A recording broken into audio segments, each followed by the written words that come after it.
everybody, and welcome to Taking Control, the ADHD podcast on rashpixel.fm. I'm Pete Wright, and right over there is Nikki Kinzer. Hello. Hello, Nikki. Hello, Pete Wright. Are you being your authentic self this morning? Yep. That sounds really confident. Yeah. I'm really excited about the conversation today. I do not know where it came from. We are going to be taking on the Imposter Syndrome. We've talked about it a little bit before, but all of a sudden I look at the rundown and there's a whole episode we're going to be talking about Imposter Syndrome. Before we do that, head over to takecontroladhd.com, get to know us a little bit better. You can listen to the show right there on the website. You can subscribe to our mailing list. That's probably the best thing to do right there is join the mailing list. We'll send you an email every time some new stuff shows up on the website, including episodes, blog articles, everything. And of course, connect with us on Twitter or Facebook at Take Control ADHD and call us at 503-664-4ADD and get your voice and your thoughts and your questions on this very show. We want to hear from you. Okay, we also have a very special guest today to help us talk about imposter syndrome, psychologist, faculty member at Vanderbilt University Medical Center in the Osher Center for Integrative Medicine. We have Dr. Doug Herr joining us today, all the way from Nashville. Doug. Hi, Pete. Good to hear from you, my friend. When you read that, I'm like, yes, and I'm also the ultimate imposter. You are the expert on this topic. I've lost my amateur status. That is right. That is right. Nikki, okay, so where did this topic come from on our rundown today? Why were you inspired to do a whole episode here? 3 reasons. First of all, it came up probably a couple of years ago when I was working with my own mentor coach, and we were talking through some things, and she said, well, let me ask you a question. And I'm like, okay. And she goes, well, do you feel like you're a fraud? And I'm like, what? What does that mean? So then we went through this whole conversation about maybe being a little insecure about what you know or don't know. And she didn't call it imposter syndrome, but it certainly sounds like it now that I know what the definition is. So that was kind of on a personal level. Then it came up again when I was talking to a client of mine, and she's a professor, and this was something that she was dealing with a lot, feeling like she was going to get found out, like her students were going to figure out that she didn't know as much as they thought she did, or just really, again, kind of feeling a little insecure about her position and why she was in that position and so forth.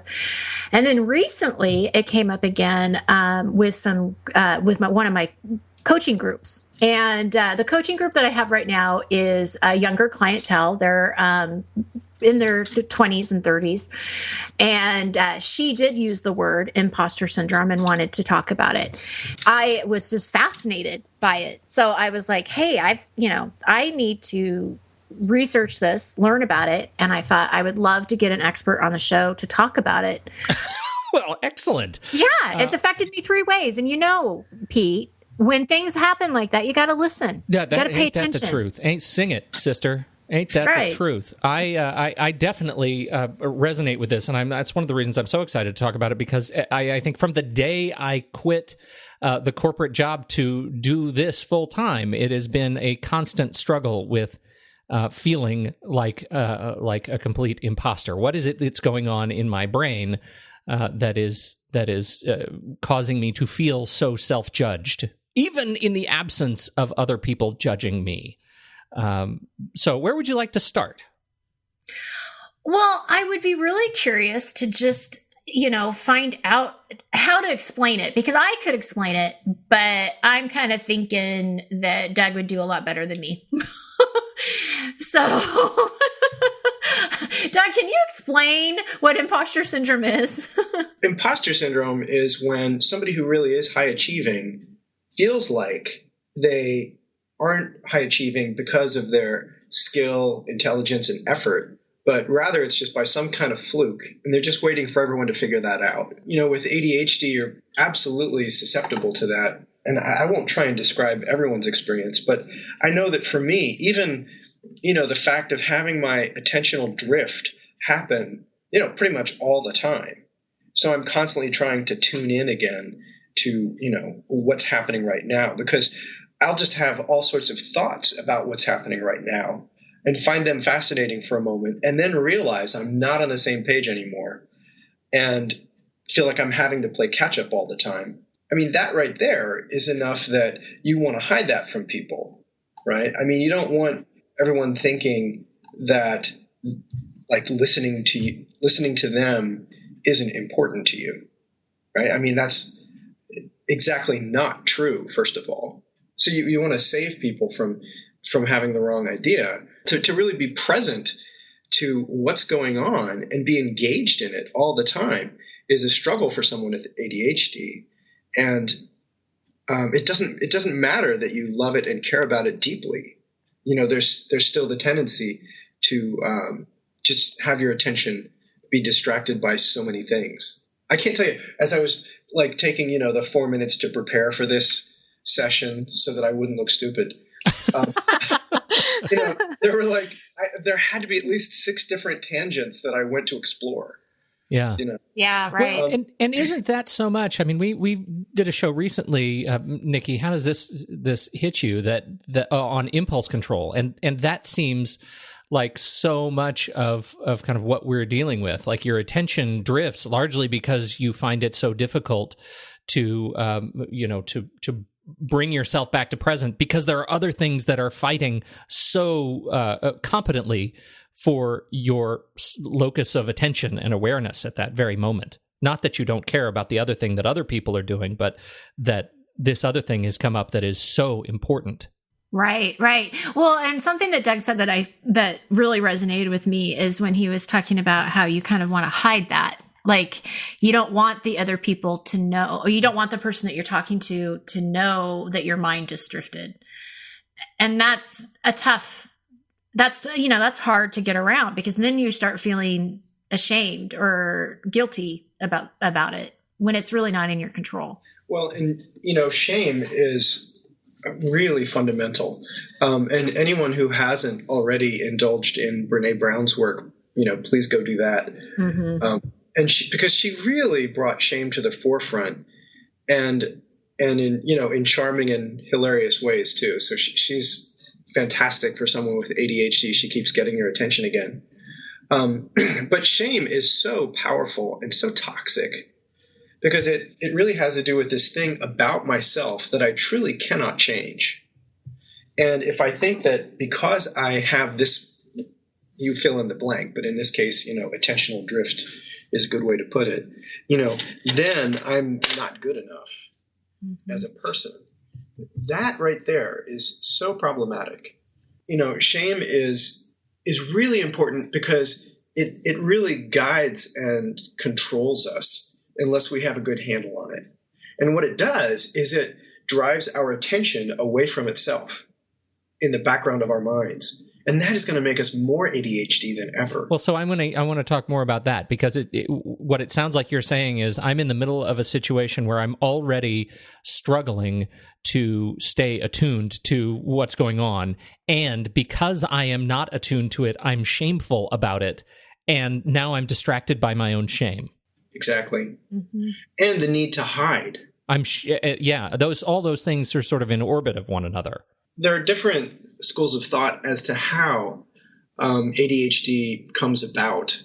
I think that it's certainly just plain old, genetics and environment certainly could do it for some people, which is to say, whether it's, too much screen time or what you eat or just whatever is in your biology and it not matching up with the demands of going to school every day as a kid, that can look like ADHD. But the other thing that's very true is that hypervigilance, which is a symptom of trauma, can look like ADHD because you're constantly scanning for whatever's moving in the environment because you don't feel safe. Hypervigilance, that's a new term for us. Can you talk more about that? Well, okay, so it's being excessively concerned with whatever might be dangerous in your environment. And for human beings, that's often each other, right? And if I like you, I want to impress you, I want to really do well on your podcast or whatever it is, then, I can I even say that and I start to feel anxiety about it, right? So, right, that's so easy for that to happen. And then that can start a sense of feeling less grounded in yourself, feeling less confident. You mix that in with some attentional drift, and all of it can spiral really quickly. So anxiety and shame can be a big part of ADHD, and social anxiety. Right. That is so. I think I'm becoming more attuned as you're talking about this to my own struggles with feeling like an imposter. It's this. You're absolutely right, and that hypervigilance is truly going on. It's the judgment radar that's constantly going out of my brain. Right. It's huge. I'm feeling pings as people get closer to me, as people get closer to writing comments about the shows that we do. Like, that's always a thing that you're dealing with, because you don't want to. You've got to find a way to accept it and be vulnerable in order to be honest and operate with some integrity with yourself. But you also that comes with great fear. It's sort of primal. It is primal. And I think that's one of the most important things about shame is it's very primal. It's not the smartest part of your brain, right? It's a very powerful part of your brain, but it's not the smartest part. And it's not necessarily accurate, right? I mean, you can be a lot more, we're usually much more critical of ourselves than others are of us. True. Well, and isn't that at the core of imposter syndrome? I think you just nailed it. Yeah. Right. Yeah. That's what I was thinking when you said that, is that it's not accurate because it's your perception. It's not, and that's not necessarily the real perception or what other people are looking at. Yeah. Right. When you have a perception of yourself, it's going to be rooted and grounded not only in what's happening in that moment, but in all of your own biases, right? Which have to do with your past and your memories. And I don't mean just explicit memories, but also your implicit memories, the kind of memories that happen in your body that they don't show up as memories. They show up as feelings and impulses, and sometimes as thoughts. All of that stuff happening, it really colors what we see in the background. It's sort of like it puts the color in our eye lenses. So then everything we look at in ourselves is already colored that way. And to assume that that's the same as everyone else's eyes is a big mistake, right? And a lot of other people are being self-critical too, not just people with ADHD, but for a variety of reasons. This is a big problem in our culture, is really being self-critical, which is basically beating yourself up when you most need love and support, right? It's going to that judgment thing in ourselves before anyone else has a chance to do it to us. And in the case of ADHD, it can happen both about the ADHD, and that's why this is sort of magnified, because it's not just what all humans generally deal with at some time or another, feeling like they're being judged for their behavior or their performance in some way. But in this case, it's magnified by the fact that they're being judged about the spectrum on which they live. To emphasize that even further, Pete, it's also true that the nature of the ADHD mentation, the nature of mind, is more given, I think, to unfounded judgments against yourself, just because it's ADHD.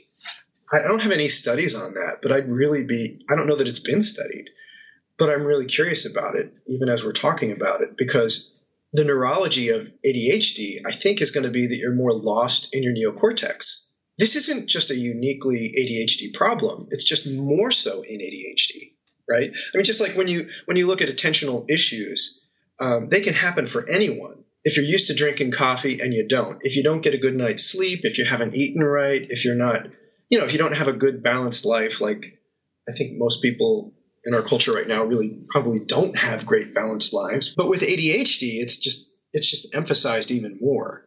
And I think that right there to me says, as people with ADHD, we need to be really vigilant about taking care of ourselves better. If you can't control your attention, then everything else you do is influenced in unfortunate ways. So what does that look like? I feel like we've got a pretty good sense of the conditions that need to be ripe for us to start kind of sabotaging ourselves, right? I mean, when we are feeling these certain ways, we start to feel that the old imposter syndrome sitting on our shoulder. But what do we do to start to deal with that place? When we want to be able to relate to the world in a better way, what is it that we need to do to lure ourselves into doing it? Yeah, I think that's a really important question because unfortunately psychology for a long time was, long on diagnosis and short on solutions. But like in this case, hopefully with your audience, that, if they're open to medication, they're already exploring that. And what I'd say about that is it is an exploration. I've tried a lot of medicines for ADHD and none of them really suited me. If they really helped with my attentional problems, they also gave me horrible insomnia. So I'm not saying there's a perfect solution with medication, but certainly it's an important option. For some people, it's just a lifesaver. But beyond that, that's just the beginning. It's really important that we get relational help. For example, therapy. It's really important to have someone just validate your experience. And the reason we have therapists, I think, as much as anything, it's not so much expertise as safety. In therapy, you have someone that isn't like you can admit things to them that you want to work on and not have it come back to bite you in your life, right? If you don't like them, you can fire them. But, if you start trying to get your spouse or someone at work to help you with issues that you're having, it could be used against you. So you have to be more careful with that. There's no judgment. I mean, I think, yeah. Right? I mean, that's kind of what I'm hearing you say is that there shouldn't be, right? A good therapist is not going to judge you. And if they do judge you, fire them, get a new therapist. Exactly, yeah. Yeah. And a coach like Nikki, you're an ADHD, which I just found out, and I wrote down your name. I'm like, ADHD. Keep for later, Nikki. But also I want to emphasize meditation can help. This is the most basic kind of thing that I would share with any one of my patients or in the classes that I lead. What most people with ADHD feel about meditation is that must be for somebody else because I can't do it. And I want to emphasize that if you have ADHD, you're a perfect candidate for meditation. Because meditation is not emptying your thoughts or clearing your mind or having perfect focus. On the contrary, meditation is training your focus. And so you might just pick a spot on the wall, a thumbtack or whatever is sticking in the wall near you, and stare at it. And staring isn't the right word. Look at it. So you keep your awareness on that thumbtack or whatever it is, that spot on the wall. And as you do that, two things can happen. One is your eyes can move, in which case you're no longer fixing your attention on that spot. The other thing is that your mind can move, right? And I'm going to call that staring, actually. So I'm looking at this thumbtack, but my mind has wandered off somewhere else. Now I'm just really staring at the thumbtack, and my attention is elsewhere. As soon as I realize that, I bring it back to the thumbtack. Okay? I call it just focus, wander, shift. So I try and focus on something, and if I'm paying attention, soon I'll realize that I'm no longer focused on it because my mind is wandering off. And then I shift back to that point of focus. Now, this is an experience basically of, one, training your attention, not by being good at it, but by constantly catching yourself not being good at it. And that's why if you have ADHD, meditation is a really good thing to do because it'll happen over and over and over and over again. Now, it's also resilience training because what you're really doing is failing constantly to pay attention, right? And what happens is you get used to failing and you get okay with it. And pretty soon you're less self-critical simply because you get bored of it. In the beginning, you beat yourself up for not paying attention adequately. And eventually you get bored of beating yourself up. You're like, oh yeah, that again. Oh well. And you just keep doing it. So the longer you meditate, I really believe it's hard to overstate the benefits of meditation unless you're somebody who has like active suicidal thoughts or flashbacks due to trauma, things like that. Then you don't want to meditate. You just want to get support and therapy and start there. But meditation can be very helpful for your attentional capacities. And then I want to emphasize too, that it's not just paying attention, and I picked something boring like a thumbtack, but the truth is, if I can become curious about the thumbtack, so now I'm not just using my neocortex to focus on the thumbtack, I'm also using my limbic system, the emotional motivational center of the brain. This makes the work of focusing a lot easier. If I can bring curiosity to it or wonder. It sounds crazy to be in awe of a thumbtack, but the universe is in a grain of sand, so why not? You're just bringing your emotions to whatever it is that you're trying to focus on. And the last thing I want to say about meditation is self-compassion is a really important form of meditation. And that's basically just turning non-judgmental kindness to your own experience in your own body. And Kristen Neff, N-E-F-F, is a scientist who her website is self-compassion.org. And I would commend that to anyone. There are free resources up there to learn how to meditate if you go through the drop-down menus. Another thing that's really useful these days is neurofeedback. QEEG is what it's called. There are other kinds of neurofeedback that are not as scientifically studied, but QEEG neurofeedback has got a great body of evidence behind it for ADHD. What is? Can you describe what a QEEG? So Q means EEG is just a classic old EEG, but QEEG. They use the same leads, in other words, to hook up to your brain, but Q means quantitative. So they actually do, mathematical pretest to determine what's happening in your brain, and then take very specific actions to address it. So I'm not saying it's a silver bullet. There isn't one, but for a lot of people, it's extremely helpful. My favorite authors, Hollowell and Ratley. Oh, yeah. Mm-hmm.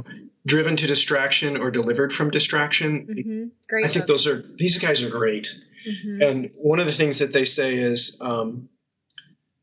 play, practice a skill, and work on mastering a skill, but start out from a place of playfulness rather than a place of pressure.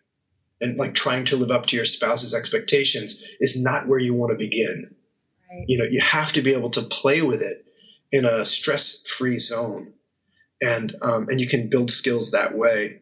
And they say the one rule with ADHD is find what you're good at and do it. And I mean, that's probably a good rule for anyone. But I know for years I tried to work on all my weaknesses, and it's not that that's a terrible thing, but it can be a waste of time. Living from a place of joyfulness and finding what you really are skilled at, which is also, you feel like you're an imposter because, I just really don't have any skills. Well, that's not true. It's really, we can be really unfair to ourselves. That's a great way to put it. And I think that's the other, this idea of the way you are framing meditation. I love the concept that you will get bored of beating up on yourself. Well, and you know what I love about it, about what you just explained, is that I think this is the first time, and I haven't done a whole lot of studying with meditation other than what I do for myself, and I talk to clients about it, but this is the first time that I've ever heard anybody talk about meditation without closing their eyes. Yeah. Oh, no. I mean, that's not even where you begin. Yeah. I love that you say that, because I practiced while you were talking. I looked at I was looking at the little knob thing that pulls the drapes or the blinds up and down, whatever that thing is, the string thing. So as you were talking, I'm looking at it. And when you were talking about curiosity, I'm like, I wonder why they decided that shape. And I'm sitting there and I'm looking at it, and it's like, it's a nice shape. But it's really interesting when you see something and you're focusing versus having your eyes closed, because I don't know. I just love the way you explained that. That was really good. Oh, good. I'm glad. Well, and Nikki, so just to take it one step further, to notice, even though you're having thoughts about that thing now, in the midst of your curiosity, you can also at some point say, okay, I'm going to, not that there's anything wrong with those thoughts or bad about them, but I'm going to, go right back to just looking at it again, because even indulging in thoughts can be our mind wandering, even when they're thoughts about what we're supposed to be focused on. Right. Yeah. And now I feel like I know what Nikki is doing while I'm talking on this podcast. I'm going to focus on the little string thing. You're going to be meditating. I just like I like the explanation. I just think it's an easy way to start it with, like you said, it takes the pressure off. Yeah. Oh yeah. There needs to be, even in the beginning for meditation, and this is from Meng Tan's book, Search Inside Yourself. He would sit with his daughter for 2 minutes and not have any agenda. Just sit and hang out for 2 minutes. Like, that's a great place to start too. I think most fundamental of all here is that you start from a place of self-care, not self-improvement. Oh, that's interesting. Yeah, I like that. If you're starting from this place of self-improvement, the very idea that you're starting with is an insult to who you are. Oh, so true. And it's just terrible. So if we start from the premise that we really are worth taking care of, this is my heart for this, it's really so important that we start from that place, not from we're a problem to be solved or, something to be fixed or trouble to be dealt with. No, that's not good enough. That's not inspiring enough. We want to start with a celebration that you're exactly what you're supposed to be. You're not supposed to be all things to all people. You're not supposed to be perfect. You're just supposed to be a contributing part of a community. That means you need support from that community, and it needs who you are. More than anything else, you are the biggest gift you have to give to the world. So I don't want anyone to think, I have to improve myself. No, I have to take care of myself. I definitely have to improve, and I'm working on this all the time. I really want to improve how I take care of myself, because then I can, enjoy my life the most fully and contribute to others the most, I can beautify the world in the best ways possible. Well, and one thing I just want to add real quick, when we were talking about this in the coaching group, we certainly got onto the subject about just being authentic and knowing what your intention is. And when you have a good intention and you're not doing anything wrong, you're not trying to pull the wool over somebody's eyes, you're coming from a really good place, that's always a really good reminder when you start going down that rabbit hole of imposter syndrome is, I am being authentic. I am being who I am. It's okay not to know everything. I don't have to know everything. And this is really key too, because like I'm a, side note, which is unfortunate and very shame-based. I'm a recovering fundamentalist. So, I had this idea that I'm supposed to be perfect, and I've never met perfect, right? Not in me, not in anybody. And so the idea of really being authentic, being sincere, being who you really are as a goal would not have even occurred to me. And I feel really appreciative of the fact that, now I feel like, okay, that's my only job, is to learn how to bring exactly what I'm most passionate about into my work, so that my work is my calling, and not like I'm supposed to live up to somebody else's expectations or standards. That's not the starting place. I mean, that's an important part of life, but the starting place is, am I really being who I need to be in this world? And that's determined somewhere from within. Trying to live up to standards in school, just sitting still and listening the whole time, for someone else that might come naturally. But we get to feel like fakes from, like first grade on, because we just weren't made to sit there like that. When we're talking about imposter syndrome, when we're talking about shame and all of these things and judgment, we've talked about meditation, we've talked about self-care, which was a huge aha moment for both Pete and I. But what else can you share with our audience that would help them get past them judging themselves so harshly? I'm a really big fan of Kristen Neff, and she has a YouTube called Epiphany.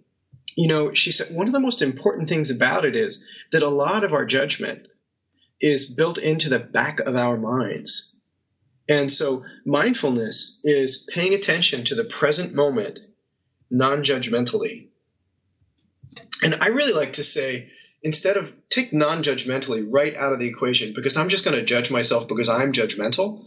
And turns out all humans are. It's a normal mental process to be judgmental.